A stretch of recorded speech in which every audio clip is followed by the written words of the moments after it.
Museums play an important role in local towns and cities, telling the stories that otherwise may be lost. At Hawick, the museum sits in a former mansion house, surrounded by beautiful grounds and walks. Wilton Lodge Mansion, dating in parts from the 17th century, but greatly altered in the late 19th century, was chosen to house the history of the town, and was opened to the public on the afternoon of Tuesday, 4th October 1910. Among those attending the ceremony were William Scott, the 6th Duke of Buccleuch, and his wife Louisa, John Scott, Lord Dalkeith, along with his wife Anne, Lady Dalkeith, and Provost and Mrs. Melrose. It was the Provost, John Melrose, who oversaw the proceedings. The house was constructed for the Langland family in the early 17th century. In 1805, it was purchased by James Anderson, whose daughter married David Pringle, who made his fortune with the East India Company. Alterations to the house took place in 1859, which included a third story to the building. However, when Pringle died in 1889, the house and its grounds were purchased by the town council for £14,000, with the grounds becoming Wilton Park. The house became an academy, but this didn't last. Over the previous 50 years or so, the local Hawick Archaeological Society had collected a vast number of artefacts, and the site of the previous museum at the Buccleuch Memorial Building on North Bridge Street, and dedicated to the late Duke of Buccleuch, was a shared facility, and space had been running out for many years. A meeting took place between the town council and the society, and Wilton Lodge was chosen as its new site. The mansion had been empty for some time, so over time, works were carried out, including alterations which were carried out by local architect James Pearson Allison, to allow the displays to be conveniently situated for the public to view. The main rooms on the ground floor and first floor were essentially left, but the kitchen and scullery were cleared, and an internal spiral staircase was removed, with new stairs put in. The Provost made a short speech, ending by asking the Duke of Buccleuch to formally open the building. During the opening ceremony, he explained that he and his family had warm feelings for the borough of Hawick, as they were once the owners of what was then the Tower Hotel, but which had been an old tower house. He referred to the foresight of the people of the town in purchasing the house some years before, and invited old families to lodge any old papers at the new museum. The president of the Archaeological Society at the time was the Reverend W.A.P. Johnman, and he thanked the Duke for his support of the society. He was the patron of it. He informed the Duke and all those present that a souvenir of the day's proceeding was a gold key, which he described to those assembled.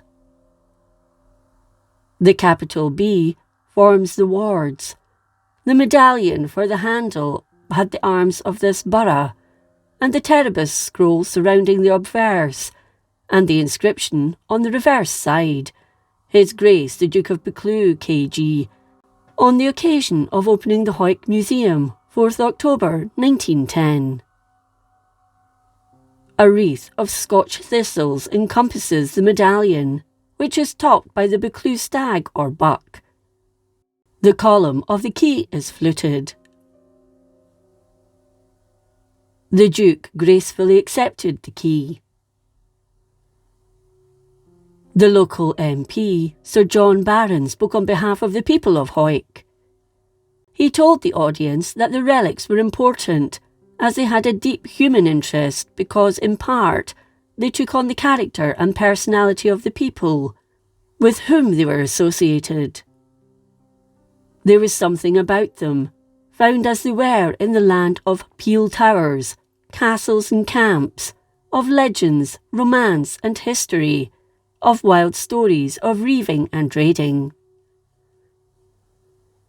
He ended by asking the Duke to accept their heartiest thanks for coming that day to declare the new museum open.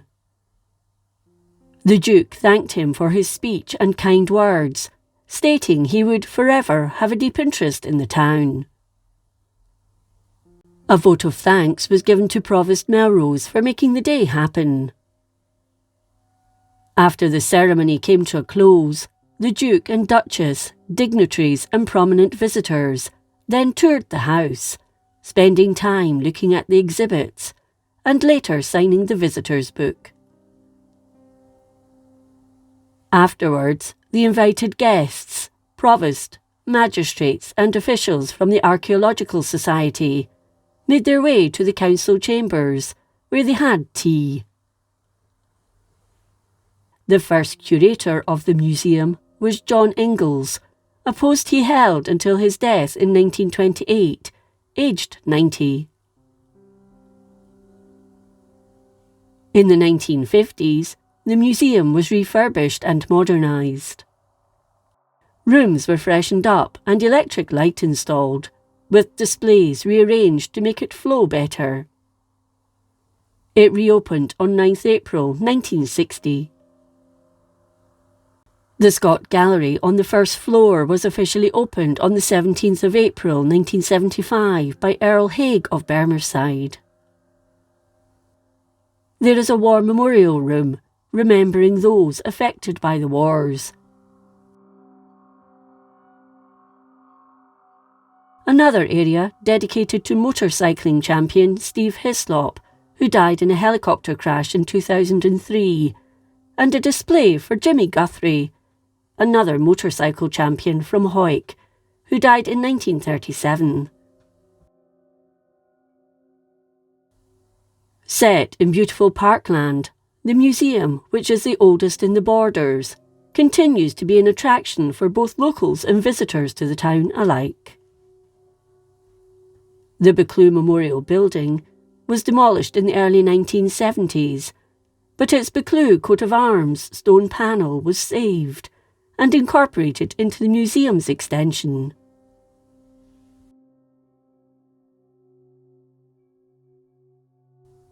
Within the parkland is the Gilbert Davidson Fountain, a bandstand, a waterfall walk, a statue of rugby legendary commentator Bill McLaren, and the beautiful Violet Woods.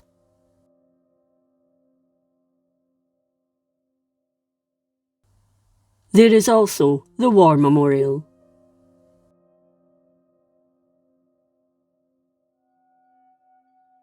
Nearby is the walled garden.